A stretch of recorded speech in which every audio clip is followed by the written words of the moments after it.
Alice Schenne, gibt es Fragen im Raum? Est-ce que vous avez des questions?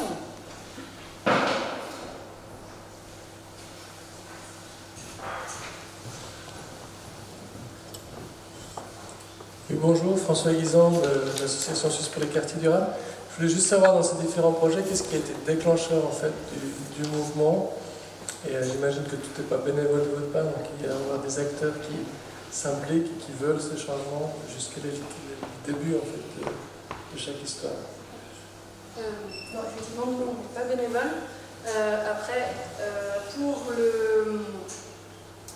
la place du Vallon, ce qui a initié le changement, en fait, c'est un quartier qui a une longue histoire de démarche participative, d'implication citoyenne, etc.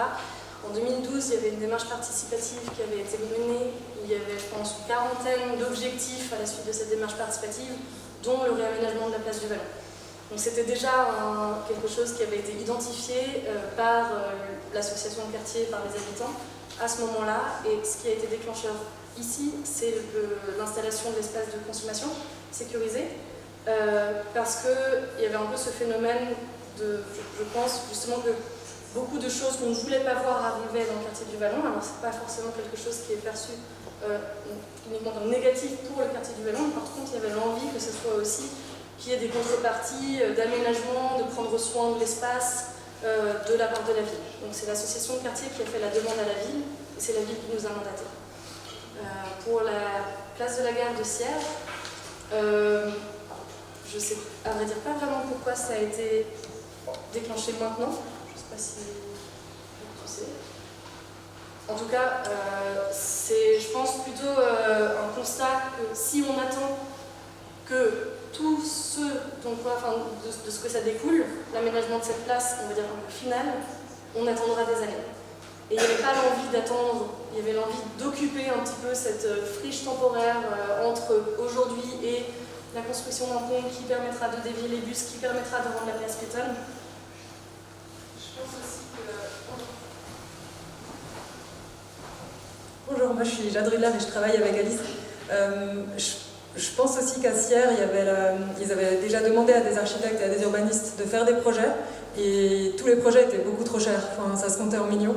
Et du coup, à chaque fois, il y avait le temps de l'étude et de faire le projet et de se rendre compte que c'est trop cher et il ne se passait jamais rien. Et nous, c'est vraiment comme une miette dans un budget d'une commune, combien ça coûte, parce que finalement, c'est juste nos honoraires. Et puis, au niveau matériel, ça coûte rien du tout ce qu'on a fait là. Et par la suite, ça coûtera vraiment énormément moins cher également parce qu'on va vraiment faire toutes les actions en lien avec les entreprises qui seront là pour les autres chantiers. On est vraiment des opportunistes en fait. On regarde un peu qui est de toute façon là, avec quelle machine, quel savoir-faire. Et donc la commune, elle a juste à payer une demi-journée de travaux en plus plutôt que toute une installation ou quoi que ce soit. Puis je pense que c'était vraiment ça.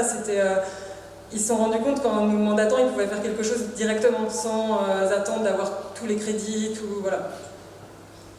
Et c'est une chance énorme qu'on a eue parce qu'ils ont vraiment eu enfin je sais pas, ils nous ont laissé carte blanche quoi. Donc ils ont vraiment eu la curiosité de voir où ça pouvait mener et puis de continuer à être dans une indétermination de ce que ça pourrait devenir. Enfin, ouais. Merci beaucoup Alice Schenne, Atelier Olga.